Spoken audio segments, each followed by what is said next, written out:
الله أكبر الله أكبر الله أكبر الله أكبر. أشهد أن لا إله إلا الله. أشهد أن لا إله إلا الله.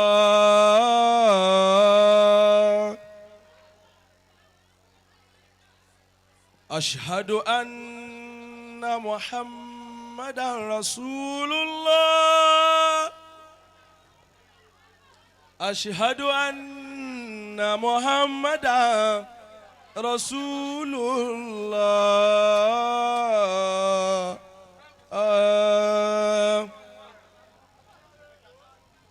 حي على الصلاة حي على الصلاة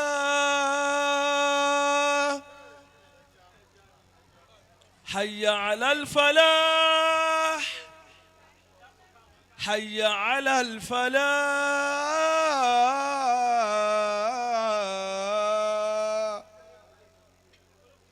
الله أكبر الله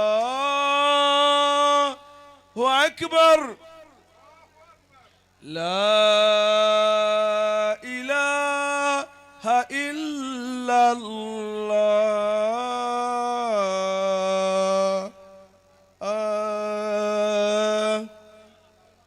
لا إله إلا الله محمد رسول الله صلى الله عليه وسلم. اللهم رب هذه الدعوات التامة والصلاة القائمة آت محمد الوسيلة والفضيلة والدرجة الرفيعة وبعث اللهم المقام محمودا الذي وعدته إنك لا تخلف الميعاد.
أكبر ولله الحمد.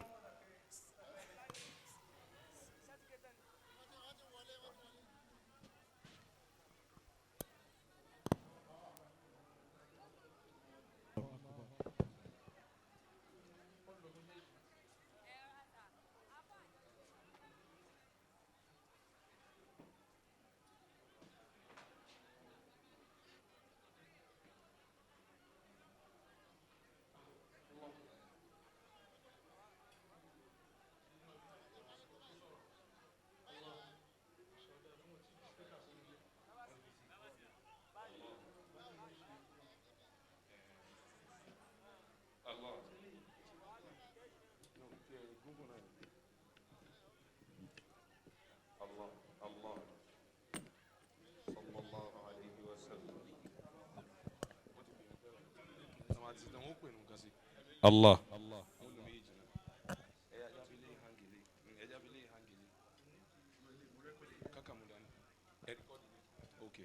الله ورحمة الله وبركاته.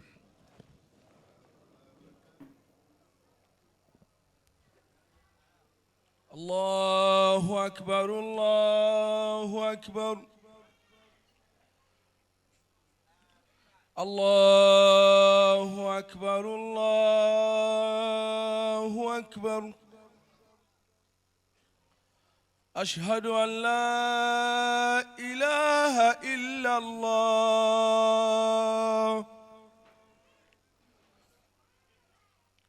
أشهد أن لا إله إلا الله.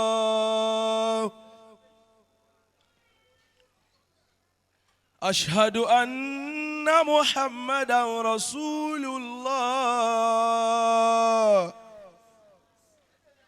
أشهد أن محمدا رسول الله.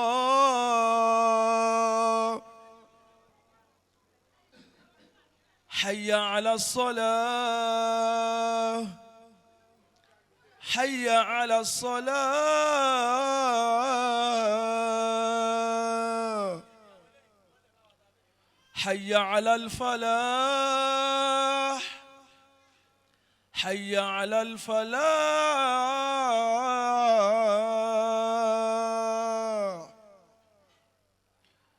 الله أكبر الله أكبر.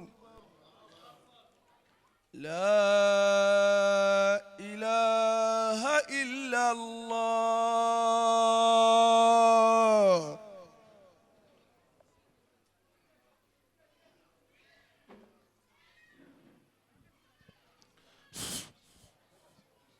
الله.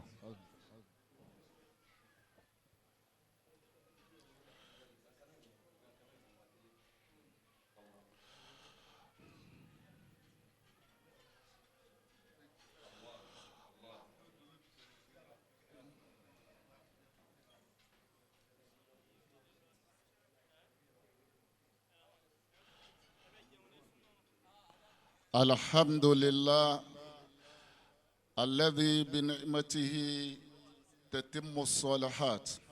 ọpẹ́ ni fún Ọlọ́run ọba tó jẹ́ pé bí ẹ bá sọ láàdé ara rẹ̀ àánú rẹ̀ gbogbo nǹkan téèyàn bá sọ pé òun fi làákà ìgbé kalẹ̀ ó fètò sí i kò lè pé bí ẹ bá ṣe pé àánú Ọlọ́run ọba bá wà ń bẹ̀.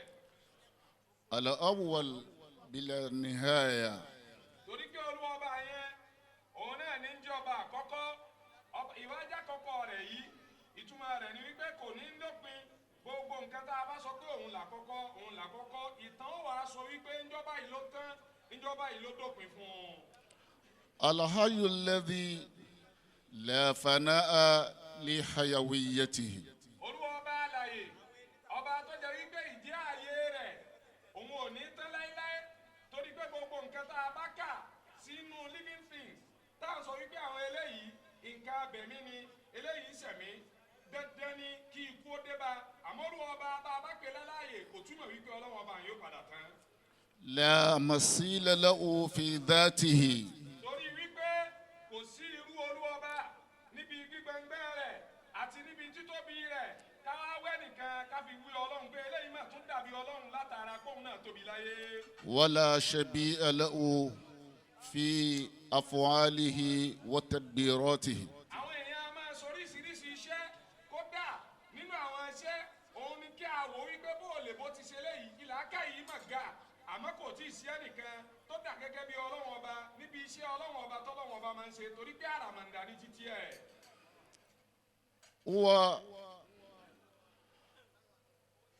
هو الأول في قدم الأزلي. Olúwa ọba yìí òun náà ni ọba àkọ́kọ́ láti tipẹ́tipẹ́ òun sì ti ń bẹ lẹ́ni tí ó máa jẹ́ àkọ́kọ́ bá a bá rí kan nínú àwọn ẹ̀dá tó wá sọ wípé èmi ṣe báyìí èmi sì lẹ́ni àkọ́kọ́ tí mo kọ́kọ́ ṣe ń lẹ̀ yìí òótọ́ ni àmọ́ yóò ní tàn ìpìlẹ̀ tóun bẹ̀rẹ̀ Ọlọ́run ọba ò ní ìtàn ìpìlẹ̀ kankan tá a fẹ́ fún un. له ملك وملك السماوات والأرض. ọlá àti ìkápá sánmà ọwọ́ Ọlọ́run ọba náà ló wà. ولا يخفى عليه شيء فيهما. nǹkan kan ò wá pamọ́ fọ́lọ́run ọba nínú gbogbo ẹ̀. سبحانه وتعالى. nínú Ọlọ́run ọba tó ga jùlọ. أشهد أن لا إله إلا الله وحده لا شريك له. وأشهد أن سيدنا ونبينا محمدا عبده ورسوله المبعوث رحمة وهدى للعالمين أصلي وأسلم عليه وعلى آله وأصحابه ومن سار على نهجه واقتفى بآثاره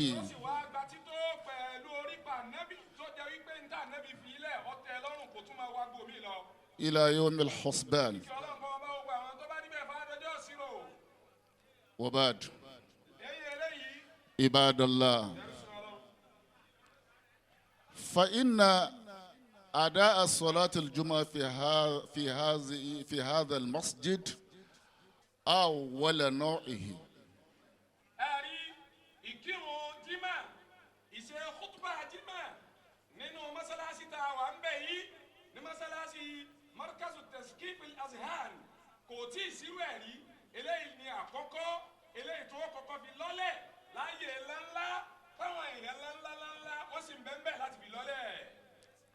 وجاء في تاريخ الجمعة في كتب التاريخ الإسلامي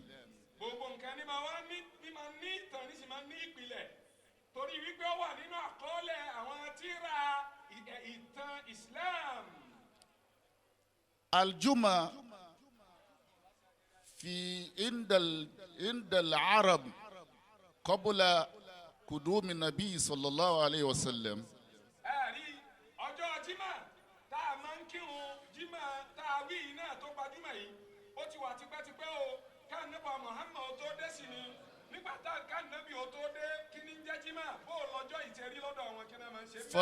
فالجمعة عندهم تسمى عروبة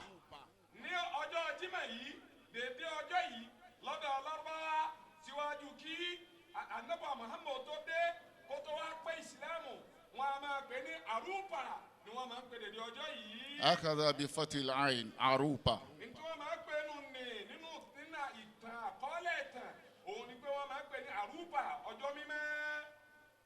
وكان واحد من أجداد النبي صلى الله عليه وسلم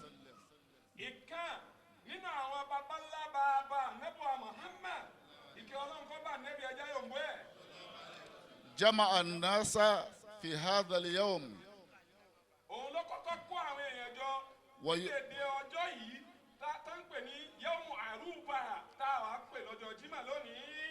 ويخطب أمامهم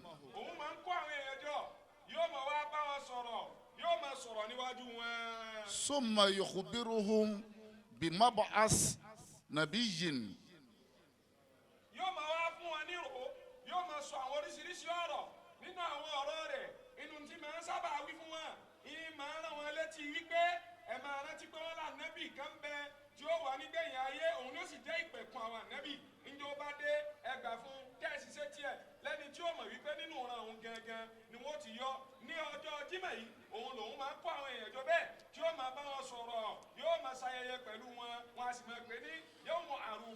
فجد النبي هذا يسمى قاب لؤي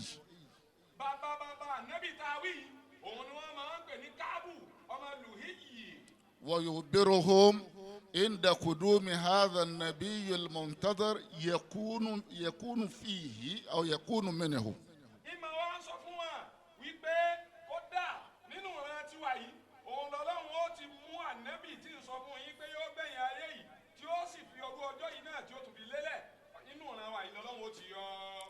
عباد الله ومن أول تقدم المسلمين لصلاة الجمعة في الإسلام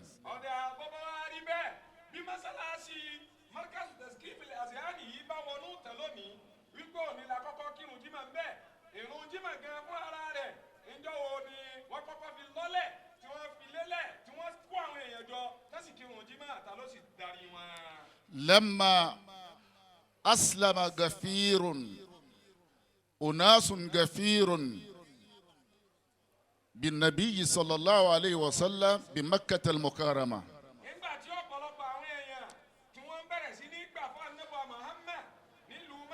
الذين أتوا من بلاد يثرب nínú àwọn èèyàn tí wọ́n wá sílùú Mẹ́kà láti ìlú Yẹ́fíríbà fún hajj tí wọ́n máa ń ṣe ń gbà náà.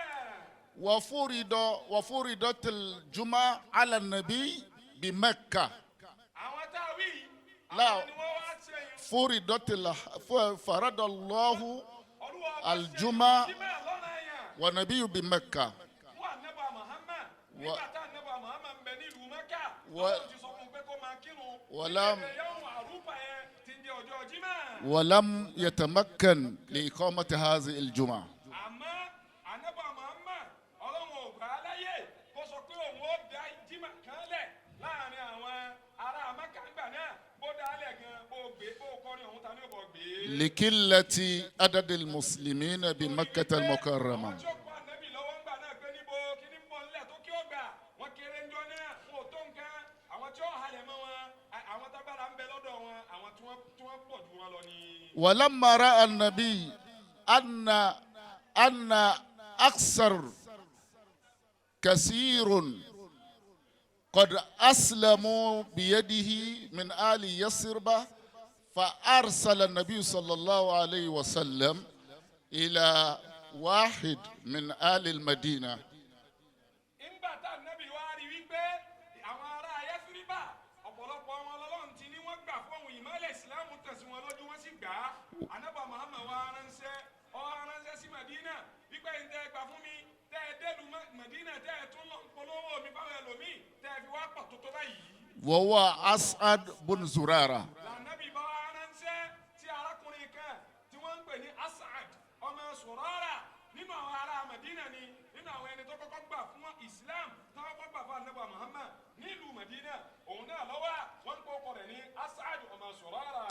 أن يجمع المسلمين As'ad ọmọ Surara ثم يتقدمه يوم الجمعة لأداء صلاة الجمعة. òun ni ó wá kọ́kọ́ kó àwọn èèyàn jọ ní ìlú Mẹ̀dínà tó sì kó wọn jọ ní dèdè ọjọ́ Jímọ̀ yìí láti kí irun eléyìí tó jẹ́ ọ̀ranyàn tọ́lọ́run ọba ṣe lọ́ranyàn fún Ànábì Muhammad pẹ̀lú ìránṣẹ́ Ànábì Muhammad sọ́dọ̀ rẹ̀ wípé kó lídìí wọn kó darí wọn kó ṣáájú wọn látìgbà náà ló fi wá di pé àwọn ará Mẹ̀dínà wọn a máa tì òun náà síwájú wípé wọ́n ló kírun fún wa ìwọ ni ó máa kírun fún wa.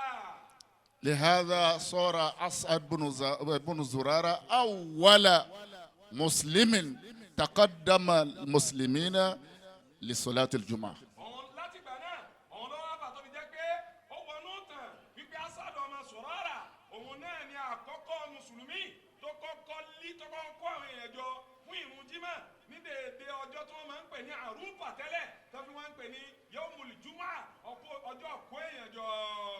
ولما أذن الله للنبي صلى الله عليه وسلم وما معه بمكة أن يهاجروا مكة إلى مدينة اليثرب. àmọ́ ńgbà tí Ọlọ́run ọba wá fún Ànábì Muhammad ní ọ̀dà àtàwọn mùsùlùmí wípé kí wọ́n gbéra láti ìlú Mẹ́kà kí wọ́n ṣe hijira kí wọ́n lọ sí ìlú Mẹ̀dínà kí wọ́n lọ gbé bẹ́ẹ̀. فلما أتى النبي صلى الله عليه وسلم يثرب bàtà Ànábì délùú Yẹ́sírìbà yìí وجاء وقت أداء صلاة الجمعة. ló wá di wípé àsìkò tí wọ́n fẹ́ kí ìrun Jímọ̀ tó وهو في طائف Ànábì sì ń bẹ ní Taif nígbà náà.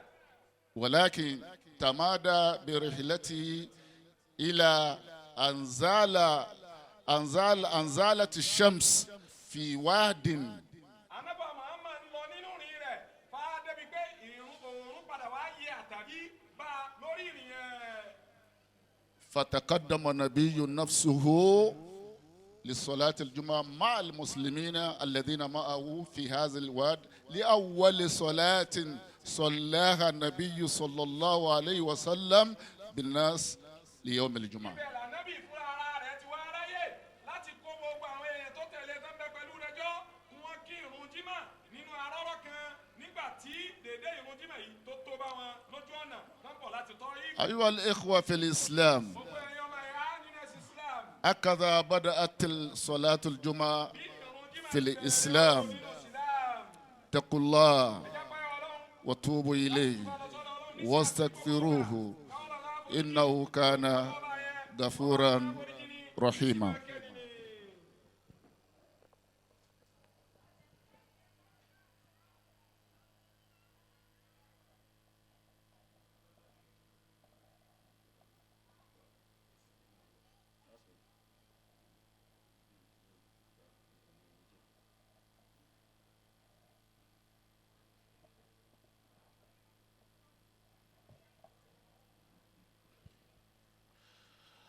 الحمد لله رب العالمين أحمده وأشكره أستعينه وأتوكل عليه أستهديه من يهدي الله فهو المهتدي ومن يضلل فلا هادي له سبحانه وتعالى أشهد أن لا إله إلا الله شهادة تنجي قائلها من عذاب أليم شهادة تدخل قائلها جنات النعيم وأشهد أن حبيبنا وشفيئنا ونور قلبنا محمدا عبده ورسوله خاتم النبيين وإمام المرسلين أصلي وأسلم عليه وعلى آله وصحبه ومن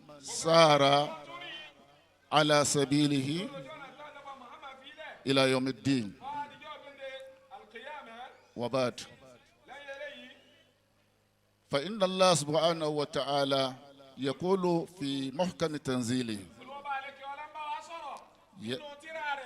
يا أيها الذين آمنوا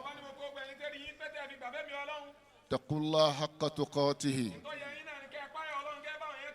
ولا تموتن إلا وأنتم مسلمون واعتصموا بحبل الله جميعا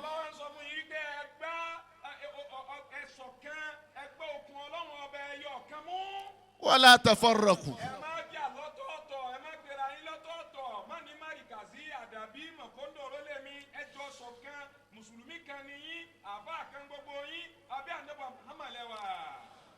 gbogbo àwa tá a jẹ́ olólùfẹ́ ànábì wa Muhammad pẹ̀lú àyàtà kíkàn tó ní wa'tasimu bihablillahi jami'an wala tafarraqu.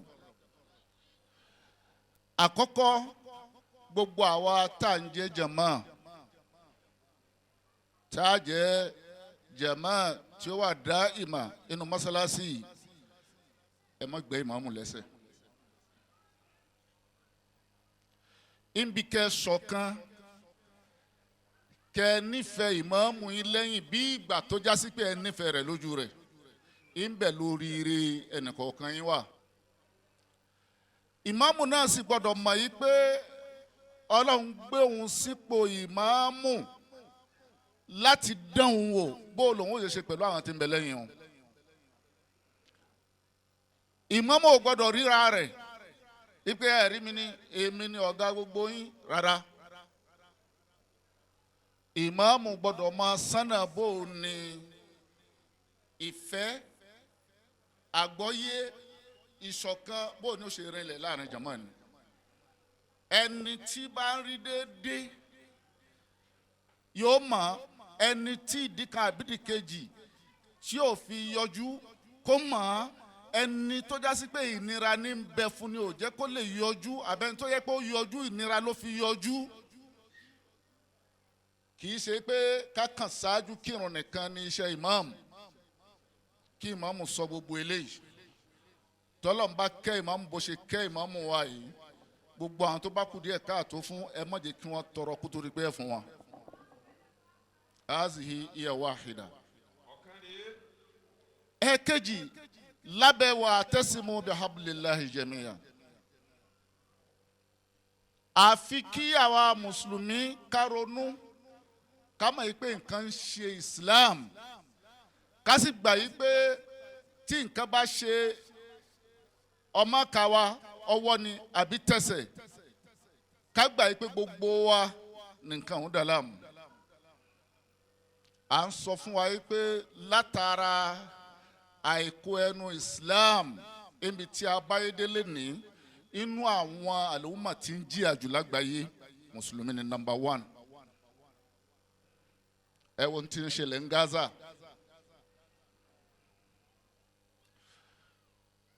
Gaza inú ìlú tí ń bẹ lábẹ́ Philistine ni. Gaza yìí ni ìlú Ìmáàmù wa Ṣáfì náà ti bí.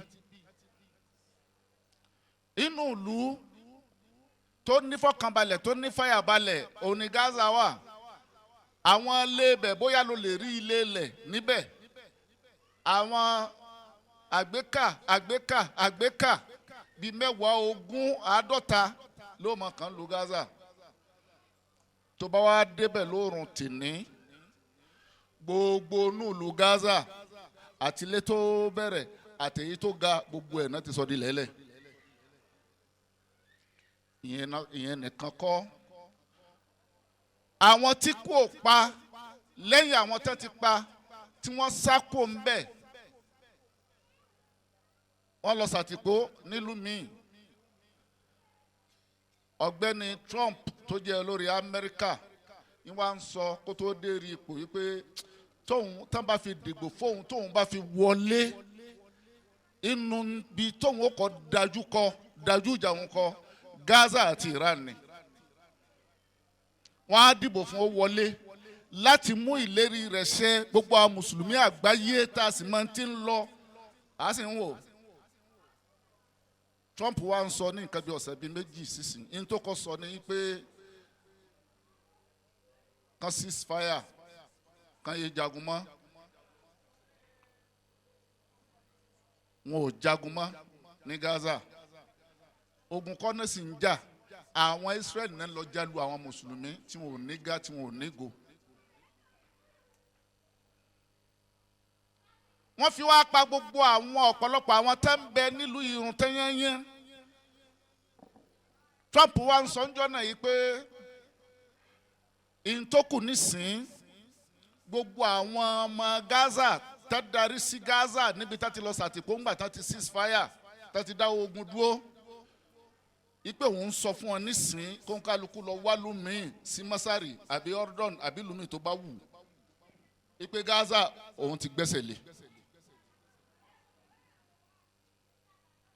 Àwa ń retí alamul islami ká dìde sọ̀rọ̀ lórí eléyìí. Àwọn kọ̀ọ̀kan tí ì bá yẹ pé àwọn ẹgbẹ́ kan tá à ń pè ní Jamiatul Arabiya ní wọ́n lo akin ipe ntí Trump sọ yìí àwọn dá padà sí lẹ́nu. Ìgbà tó wá ńbẹ̀ ni àwọn kọ̀ọ̀kan náà ti wá ń sọ̀rọ̀. Ọba Jordan ó lọ visiti Netanyahu ló kọ́ lọ visiti Trump. Lẹ́yìn náà ọba Jordan tún wá lọ lẹ́yìn tiẹ̀. Ohun tí ó wá yí padà ní pé ọ̀dà òun ò gbẹ́sẹ̀ lé Gaza mọ́ òun ó ra gbogbo ilẹ̀ Gaza láti Amẹ́ríkà sí Middle East. Ìyẹn náà wá ń pò papọ̀ nísìnyí ó lóun ó rà á òun ó lò fún pọ́pọ́sì tòun.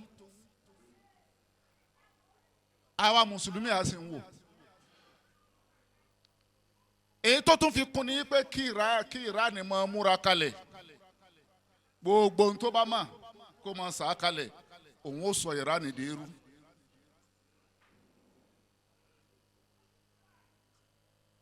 Bó tẹ̀ já sí pé gbogbo kìláàfù yà àwọn mùsùlùmí náà la fà á àwọn Lárúbáwá gan-an fà á di sìn àwọn tó ń jẹ́ Lárúbáwá wọn ò gbà yí pé Iran ara àwọn ni nítorí pé kì í ṣe Lárúbáwá fúrúùsì ni wọ́n kà kún. Ẹni tó tún lágbára sí kejì inú àwọn ìjọba Islam òun náà ni Turk nítorí pé kì í ṣe Lárúbáwá. Ìbínú yí pé ìjọba Islam oríkùsù rẹ̀ nígbà tó kò ní Iraki Turkey ló lọ ní Ankara. Àwọn Lárúbáwá ń bínú yìí wọn kàwọn náà kún ìyà fi wá ń jẹ wọn. Ibi tá à ń lọ ni pé à ń pè wá pé gbogbo wa dákẹ́ kì í ṣe pé ká lọ gbé machine gun àbí ká lọ gbé bọn. Ṣé rí àdúrà tọ́lọ́run fún àwọn mùsùlùmí inú atẹ́gùn yìí wọ́n ń pè kíní kan ní asir inú ilmul falak. Asir yẹn atẹ́gùn ni tó já sí pé ntọ́lọ̀ ń dẹ̀hùn fún ni pé ìmọ̀ ń gbé ohun ìmọ̀ ń gbé àwòrán tá a bá ti lè sọ sínú tá a bá ti lè sọ nǹkan yẹn sínú atẹ́gùn Ọlọ́run ti gbọ́ lẹ́sẹ̀kẹsẹ̀ gbogbo ayé ti gbọ́ lẹ́sẹ̀kẹsẹ̀ kí ló fà á tá a fi pa gbogbo kìláàfù tí ń bẹ lára wa ẹnìkan ni sunni ẹnìkan ni sufi àwọn kan ni gbá àwọn kan làwo markazi adabi zumura kí la fẹ́ fi yíwọn ṣe ń bi tá a báyé délé ni. àfi ká papọ̀ bá ṣe gbìjà ọmọ ìyá wa pẹ̀lú àdúrà gbogbo ntọ́lọ̀ ń fẹ́ nìkọ̀ọ̀kan tó mọ̀ pé òun fi ń pe Ọlọ́run tọ́lọ̀ ń fi ń dáhùn ká lò ó kọ́lọ̀ ń fi dójú ti àwọn kèfèrí tẹ́ dójúlé àwọn ọmọ ìyá wa ní Middle East. eléyìí ni tí mo gbà lérò pẹ̀lú pé Ọlọ́run tó ní wa atasimu bihablillahi jami'a wala tafarraqu. Allahumma qawwi lana al-islam la tahdimannahu wala tukhzina al-yawma wal gadan. من عاد الإسلام والمسلمين فآده ومن كاد الإسلام والمسلمين فكده يا رب ربنا اكشف عنا العذاب إنا مؤمنون ربنا آتنا في الدنيا حسنة وفي الآخرة حسنة وقنا عذاب النار. عباد الله إن الله يأمر بالعدل والإحسان وإيتاء ذي القربى وينهى عن الفحشاء والمنكر والبغي يعظكم لعلكم تذكرون. أقول قولي هذا وأستغفر الله لي ولكم. قوموا للصلاة يرحمنا الله جميعا.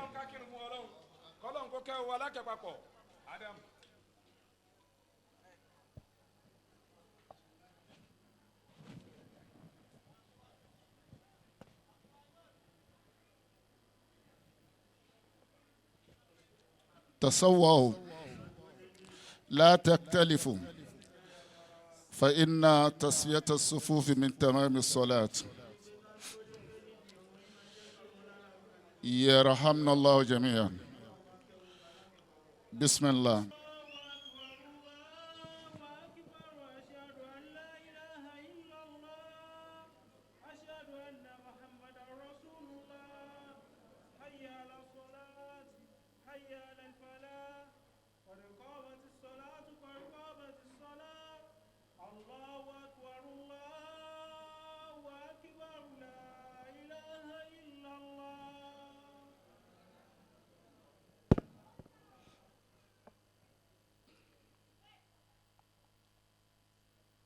الله أكبر.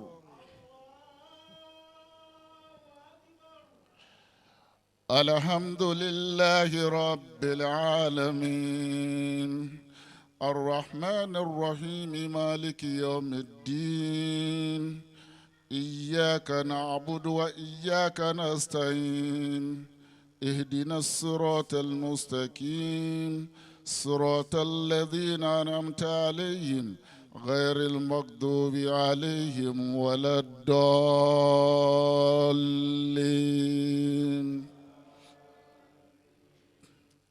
يا أيها الذين آمنوا اتقوا الله حق تقاته ولا تموتن إلا وأنتم مسلمون واعتصموا بحبل الله جميعا ولا تفرقوا واذكروا نعمة الله عليكم إذ كنتم أعداء فألف بين قلوبكم فأصبحتم بنعمته إخوانا وكنتم على شفا حفرة من النار فأنقذكم منها كذلك يبين الله لكم آياته لعلكم تهتدون. الله أكبر.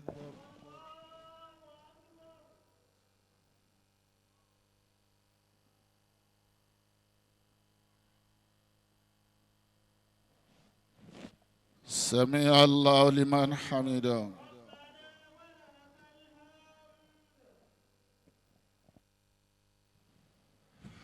الله أكبر.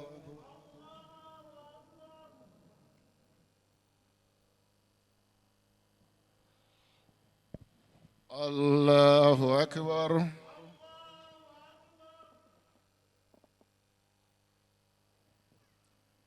الله أكبر.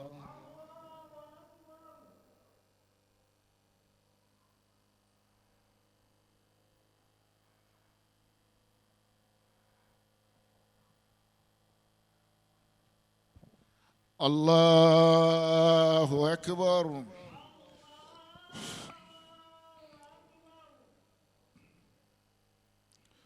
بسم الله الرحمن الرحيم. الحمد لله رب العالمين الرحمن الرحيم مالك يوم الدين إياك نعبد وإياك نستعين اهدنا الصراط المستقيم غير المغضوب عليهم ولا الضالين.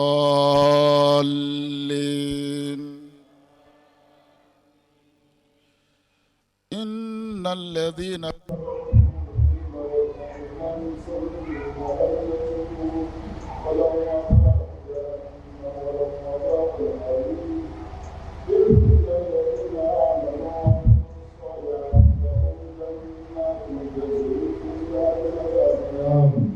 ذلك الفوز الكبير. الله أكبر.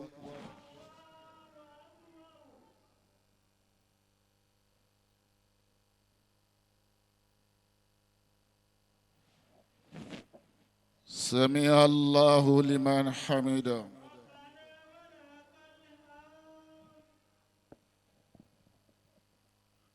الله أكبر.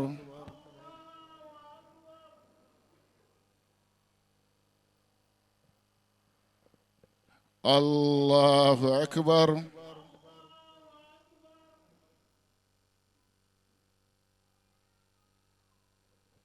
الله أكبر.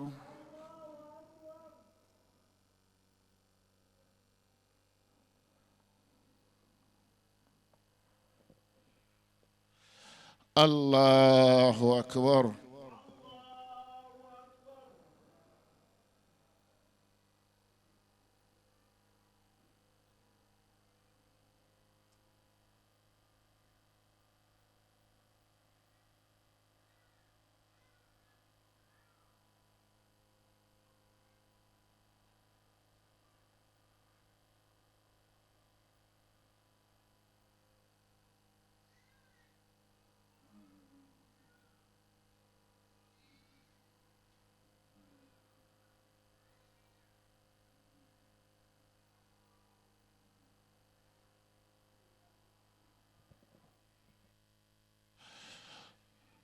السلام عليكم ورحمة الله. السلام عليكم ورحمة الله.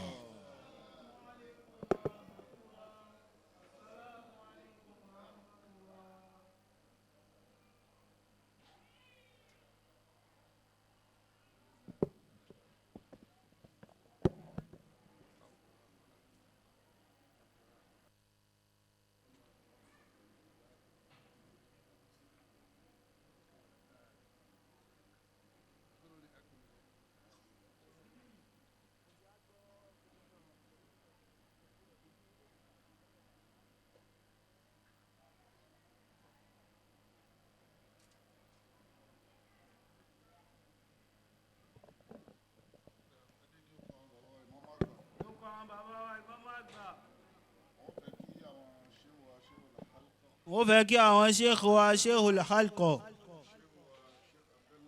àti sheikh wa Sheikh Abdallah kí wọ́n ṣe àdúrà fún àkọ́kọ́ ìkírun ní mọ́sálásí ká tó darí àdúrà náà sọ́dọ̀ wọn.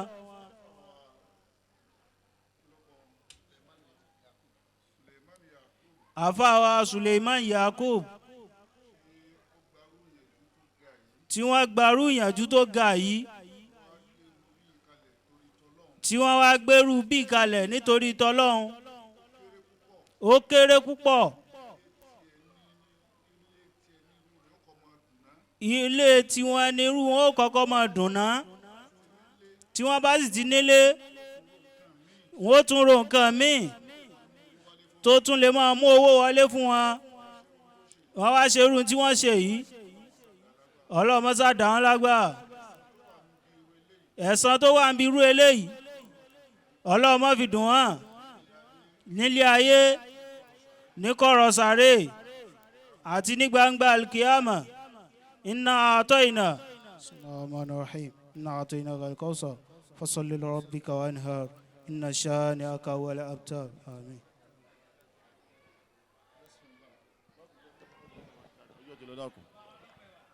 ní àṣẹ àwọn bàbá wa ìmáàmù àgbà ẹ dákun ẹ jẹ́ iṣẹ́ yìí náà àti pé à ń lọlé ó kálukú ló ní hájà tí ẹ bá ṣe tán ẹ bá fẹ́ ṣe lẹ́yìn ìgbà òun ẹ dákun iṣẹ́ tán bẹ̀mí ṣe àbá ìmáàmù àgbà ni ní àṣẹ bàbá wa ìmáàmù àgbà tí wọ́n kírun fún wa ní àṣẹ bàbá wa àfáà wa ọlọ́kọ̀ ẹ̀wà tí wọ́n mú àṣẹ bàbá ìmáàmù ṣẹ tí méjèèjì náà àṣẹ ńláńlá ni àfáà wa Sheikh Suleiman tí ọlọ́run fi àyè yìí ta lọ́rẹ ní àṣẹ àfáà wa Sayyid Abdallah Arademi ọlọ́run wọlé anabi wọlé alibarika gbogbo àmọ́ bàbá tí wọ́n ti fẹsẹ̀ tẹ̀yà yín bàbá wa mọ̀kádàmù àgbà bàbá wa Magaji Sokoto kárí gbogbo yín bàbá ní alibarika yín lọ́dọ̀ ọlọ́run àfáà wa Suleiman ní àwọn àgbàlagbà wọn ní ọlọ́run mọ́sàjẹ́ sarúgbó láyé tẹ́ wáyé wọn lọ mọ́sàjẹ́ arúgbó láyé tẹ́ wáyé àwọn tí a máa gbọ́ tá a tún máa lékún ní imáni ní alibarika wájú ọlọ́run mọ́sàjẹ́ a máa rí gbọ́ lẹ́nu yín gbogbo ẹni tí bá ń di makifóònù mú tí ń bá yẹn sọ̀rọ̀ ọlọ́run ní kọ́ bẹ̀ kó gba àwọn òun tó bá ti gba àwọn ẹ̀ ní tí bá ń wí ọmọ báyé la mu yóò mọ̀ sí dédé tọ́rọ yọ ọlọ́run òṣèré nu ayé bẹ́ẹ̀ yẹn bá wá ń sọ̀rọ̀ ọlọ́run lórí jìnnà ní tó jó original lèyàn máa sọ ayé òsì fi original ọlọ́run gbogbo ayé tí wọ́n máa gbọ́rọ̀ yín ọlọ́run jọ máa kó máa wọnú ìmánì wọn ọlọ́run kó lékún wọn ní ìmánì kó lékún wọn lálùbáríkà kẹ́ ẹ wá sí i pẹ́ wọ́n àwọn ènìyàn wájú ọlọ́run kí ni máa mú wí ọlọ́mọ sọ̀rọ̀ yín bẹ́ẹ̀ o wọ́n sẹ́ni lójú ní Muhammad wọ́n àwọn tá kírun fún alọ́dọ̀ ọlọ́run kẹ́ ẹ wá kí kọ́ pẹ́ kọ́ pọ̀ kọ́ lálùbáríkà káyé má gba gbogbo jama ma ọlọ́run bá sí bẹ́ẹ̀ fún yín bisimilahi fatiha bisimilahi rahman rahim alhamdulilayi rabbil alamin arrahman rahim maliki yawmiddin iyyaka na'budu wa iyyaka nasta'in اهدنا الصراط المستقيم صراط الذين أنعمت عليهم غير المغضوب عليهم ولا الضالين آمين رب العزة عما يصفون وسلام على المرسلين والحمد لله رب العالمين.